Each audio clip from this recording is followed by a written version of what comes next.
برنامه خبری و تحلیلی اخباری آزادی است که از استودیوی رادیو آزادی در پراگ پیشکش می‌کنیم. سلام بیننده عزیز، امروز 7 ژانویه است و در برنامه این گزارش را داریم. خاموشی پیش از انتخاباتی در تاجیکستان، وکیلان پارلمان تعیین می‌شوند یا از جانب مردم انتخاب می‌گردند. فرهنگ تاجیکانه ما اجازت نمی‌دهد که یکدیگر را تنقید کنیم، تهمت کنیم، غیبت کنیم و مثل که در امریکا هست. در ناحیه همدانی یک پیرمرد 70 ساله را به قتل همسرش متهم می‌کنند. فاجعه‌ای که مردم این ناحیه را تکان داده است. یکی از همدیهگان دور میرزا شریف رحمانوف گفت که در تمام ناحیه فقط سخن درباره حادثه کشتار دهه آنها می‌رود. خانواده‌های افرادی که در حادثه ینوری خونین در قزاقستان کشته شده بودند عدالت می‌جویند. برنامه را با خبری آغاز می‌کنیم که تازه به دست ما رسید. شیر محمد شاهیان رئیس دادگاه عالی تاجیکستان تا 2 ماه دیگر از مقامش می‌رود. اسم او همچون نامزد به وکیل پارلمان در رویخط حزب حاکم خلقی دموکراتی در جای اول است. یک منبع نزدیک به دادگاه عالی روز 7 ژانویه در صحبت با رادیو آزادی گفت که شاهیان برای ترک مقام آمادگی می‌بیند. بر اساس قانون در صورت پیروزی در انتخابات مجلس نمایندگان او باید از مقامش رود. شیر محمد شاهیان 63 ساله از سال 2015 تا کنون 10 سال باز رئیس دادگاه عالی تاجیکستان است. او را از افراد مورد اعتماد امام علی رحمان می‌دانند. و تا انتخابات پارلمانی در تاجیکستان کمتر از 2 ماه دیگر مانده است. بر اساس قانون باید ساکنان تاجیکستان از میان صدها نامزد 63 نفر را نماینده خود در مجلس نمایندگان انتخاب کنند که از نام آنها در تهیه قانون و قرارها شرکت ورزند. آیا در واقع فضای انتخاباتی مشاهده می شود یا نه؟ گزارش ارشاد سلیمانی و براد یوسفی در همین باره است. گریز از خبرنگاران، نبودن دفتر کار یا قرارگاه حزبی، نداشتن رسانه و سایت و صفحه ها در شبکه‌های اجتماعی، مشکلی در برگزاری انجمن، منظره وضع اکثر حزب‌های سیاسی تاجیکستان در پیشروی انتخابات پارلمانی است که خود را رقیب حزب حاکم می‌دانند. اما حزب حاکم خلقی دموکراتی با حضور رئیس حزب امام علی رحمان رئیس جمهوری تاجیکستان انجمن پردبدبه برگزار کرده نامزدهای حزب را پیشبری کرد. مالکای در نیمه سال 2024 در تمام منطقه‌های کشور سمینارهای آموزشی را وابسته به فشانکو و شکل و اصولهای جلب الکترات در انتخابات برگزار نمودیم. معرفی نامزدهای ما، معرفی برنامه پیش از انتخاباتی ما توسط شبکه‌های اجتماعی و عموما واسطه اخبار عمومی اینترنتی صورت میگیرد. از 6 حزب باقی دیگر تنها حزب سوسیال دموکرات تاجیکستان نه انجمن برگزار کرده و نه نامزد پیشبری کرده است. این حزب که تنها حزب مخالف واقعی دانسته میشد، پس از مرگ بنیادگذارش و حبس معاون اولش در حال پراکندگی قرار دارد. قیام الدین عزیزوف رئیس این حزب در یک صحبت کتبی به رادیو آزادی گفت: ما هدف اشتراک در انتخابات را داریم، اما در مد اول باید انجمن برگزار کنیم. ولی صرف نظر از این مشکلات، رهبران دیگر احزاب مطمئنند که در این انتخابات صاحب کرسی بیشتر در پارلمان می شوند. آمادگی حزب سری آماده کردن بعضی حجت‌های هستند، آماده کردن مانند بوکلت و موادهای ترغیباتی. ادعای حزب‌ها برای حضور جدی در رقابت‌های انتخاباتی در حالی است که اکثر رهبران و مسئولان آنها از رسانه‌ها می‌گریزند، مسئولان مطبوعاتی ندارند، برخی هم بدون داشتن قرارگاه با این معرکه اکثرا با چهره‌های سال خورده وارد شدند. سیف الله سفرов تحلیلگر و سیاستشناس تاجیک احساس نشدن صحنه گرم رقابت‌های انتخاباتی را نه به واقعیت فضای سیاسی تاجیکستان بلکه به فرهنگ رقابت میان تاجیکان ربط می‌دهد. فرهنگ تاجیکانه ما اجازت نمی‌دهد که یکدیگر را تنقید کنیم، تهمت کنیم، غیبت کنیم و مثل که در امریکا هست. این خیلی کارا مردم ما کردن نمی‌تونند. شاید این خوب باشد، بد نباشد. انتخابات نوبتی وکیلان مجلس نمایندگان و مجلس‌های محلی روز 2 مارس برگزار می‌شود. در حال حاضر در تاجیکستان 7 حزب سیاسی موجود است که اکثر کرسی‌های پارلمان را حزب حاکم در اختیار دارد. حزب‌های اگراری و اصلاحات اقتصادی متناسباً با داشتن 7 و 5 وکیل فراکسیون خود را در پارلمان تشکیل دادند.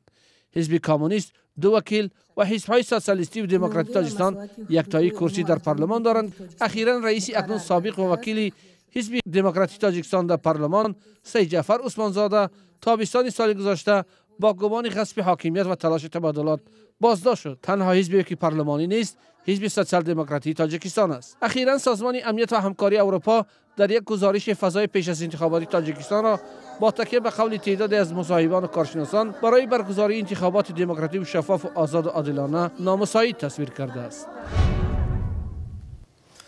یک ساکن 70 ساله ناحیه همدانی در ولایت ختلان که در قتل همسرش گمانبر میشد پس از طبابت از بیمارخانه به بازداشتگاه انتقال یافته است. این مرد میانه ماه نوامبر همسرش را با کارد به قتل رسانده تلاش کرده است که خود را نیز بکشد ولی زنده مانده است. حامیان حقوق این پرونده را یکی دیگر از نمونه‌های خشونت به زنان در تاجیکستان نامیدند. محمود جان رحمتزاده تفصیلات بیشتر دارد. پلیس ناحیه همدانی یک ساکن 70 ساله دهه تکناب را برای کشتن همسر 70 ساله خود بازداشت و نسبتش با ماده 104 قسم 2 یعنی آدمکشی پرونده جنایتی باز کرده به حبس گرفته‌اند. یک منبع از ریاست کارهای داخلی منطقه کلوب روز 6 ینور در صحبت با رادیو آزادی گفت که میرزا شریف رحمانوف دائم نوشاکی‌های سپیرتی نوشیده با همسرش سرگل اویحمدова جنگ و خرخشه می‌کرده است. منبع افزود که شب 15 به 16 نوامبر مست به خانه آمده با کارد به همسرش حمله میکند. وقتی زنش خواب بوده است به او حمله کرده به پشت گردنش با کارد 2 مرتبه میزند و زنش از خواب بیدار می شود و با او کشمکش کرده با مشت به سرش زده زن را از پا میافتاند و با بیرحمی مخصوص همسرش را به قتل میرساند. این پیرمرد به گفته منبع بعدی به قتل رسیدن همسرش قصد به جان خود کرده به سر و روی خود با کارد میزند و جراحت وزمین جسمانی میبردارد.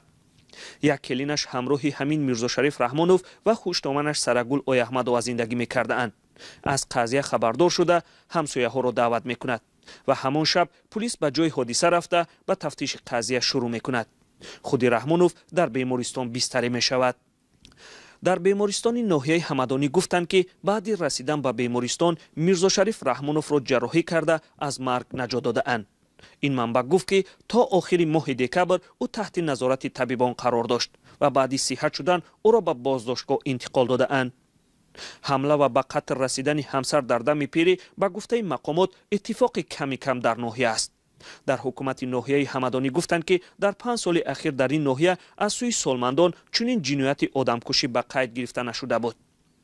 همدهگان میرزا شریف رحمانوف گفتند که تا حال هیچ کس باور نمی کند که در دهه آنها چنین حادثه رخ داده باشد.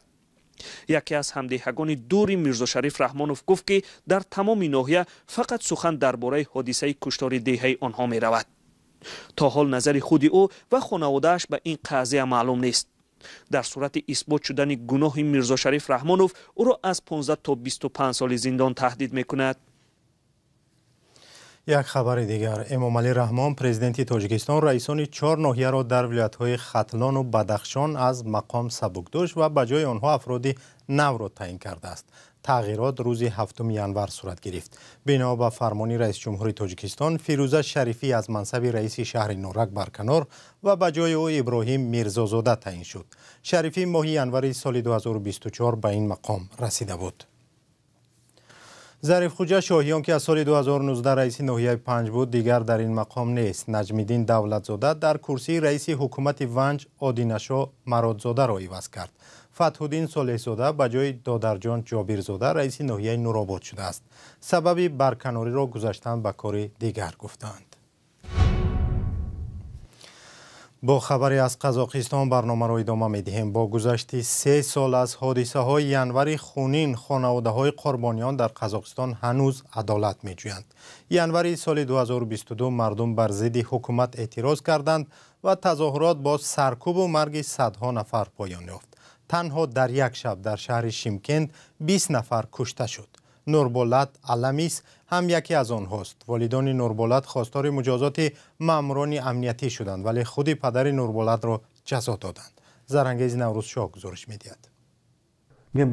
فرزند من حقوق به زیستن داشت. او را از این حق محروم کردند. چرا افرادی که این حقوقی او را زیر پا کردند جزا نمیگیرند؟ این پدر و نزدیکان قربانیان دیگری حادثه های ماه ینور در قزاقستان 3 سال باز عدالت میجویند. آنها که در پی سرکوب مرگبار و خشونت‌آمیز پلیس در اعتراضهای سال 2022 پیوندانشان را از دست دادند، تلاش دارند گناهکاران جزا بگیرند.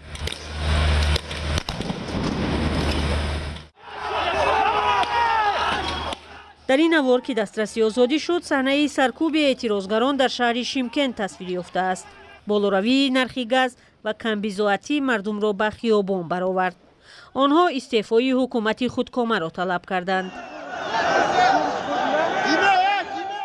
نوربولات الپامیسی 19 ساله هم در میان اعتراضگران بود. والدان در جستجوی وی به نزد بینای حکومت آمدند که آنجا هزاران نفر جمع آمده بودند. گازی اشکاور سر دادن، نفس گرفتن مشکل بود. نفس گیر می شدیم. همه گریختیم. فکر کردم از هوش می روم، ولی ما از آنجا بیرون شدیم. من نشستم و به همسرم گفتم اگر وی زنده باشد به خانه بر می گردد. ما فکر کردیم که ممکن وی با دیگر جوانان است و به خانه برگشتیم. دیرتر به آنها خبر رسید که نوربولات تیر خورده در بیمارخانه است. وقتی به دیدن پسرشان آمدند، او الکی مرده بود. همه دختران را دعوت کردند. تیر به پیشانی کمی بالاتر از ابروانش در آمده به رگ معاینه سر زده است. پزشکان گفتند که او جان باخت. آن شب 5 به 6 ینور سال 2022 در مجموع 20 نفر پرانده و کشته شدند. این آغاز سرکوب‌های خشونت‌آمیز پلیس علیه اعتراضگران بود. در مجموع در حادثه‌های ینوری خونین قزاقستان 238 نفر کشته شدند. بنیادهای حفظ حقوق و ارتش امر دادند که به آگاهی آتش کشایند. والدان نوربولات و دیگر قربانیان از حکومت طلب کردند که حقیقت را روشن کند و گناهکاران را جزا دهد. اما در جواب به دادخواهی مراد عبدالرحیم پدر نوربولات را برای ویران کردن ترتیبات جمعیتی 10 روز به حبس گرفتند. آنها گفتند بی ترتیبی های عاموی، واندالیسم، خرابکاری ها کردند، ماشین ها را شکستند و آتش زدند. ولی ماشین پلیس از فلز است، آن را می شود عوض کرد. اما جان آدم بی بها است. مگر کسی برای کشتن کودک بیگناه نباید جزا گیرد؟ بیش از 1000 نفر برای شرکت در بی‌ترتیبی‌های عمومی بازداشت و صدها تن مجازات شدند. کمیته حقوق بشر سازمان ملل خواستار گذرانیدن تحقیق منصفانه حادثه‌های ینوری شد. سازمان دیدبان حقوق بشر حکومت قزاقستان را تنقید کرد که برای استفاده از زور و سرکوب مرگبار تنها 2 سرباز را جزا داده است. یک زن قرغیز می‌خواهد پیام و اظهار سپاسش را به مردی تاجیک برساند که 30 سال پیش 3 فرزند او را از مرگ نجات داده بوده است. نظیره علی محمدova ساکن 76 ساله شهر تاکمک قرغیزستان روز 6 ینور به رادیو آزادی گفت نام این رهگذر را نمی‌داند و امیدوار است صدای او را میشنود. نظیره علی محمدova سال 1994 همراه 5 فرزندش در دوشنبه بوده است و 3 نفر آنها هنگام آببازی در یک کولی سنی در محله گپرزیم که با نام کریر شناخته می شود قریب غرق شدند.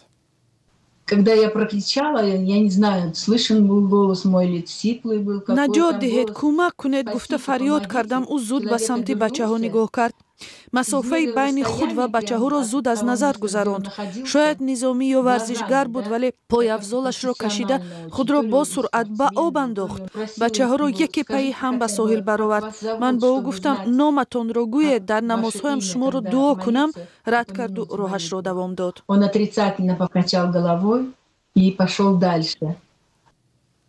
فرزندان نظیره علی محمدova در آن سال 9, 11 و 13 ساله بودند. او میگوید بسیار میخواهد که اظهار سپاسش به گوش آن مرد نکوکار برسد که تقریبا 30 سال داشت و میخواهد بداند که هیچگاه نکوکاری او را فراموش نکرده است. اگر شما بودید پس به تلفن های ما بنویسید که شمارهشان در صفحه ما در فیسبوک هست. از همراهیتان سپاسگزاریم. برنامه به پایان رسید. خدا نگهدار.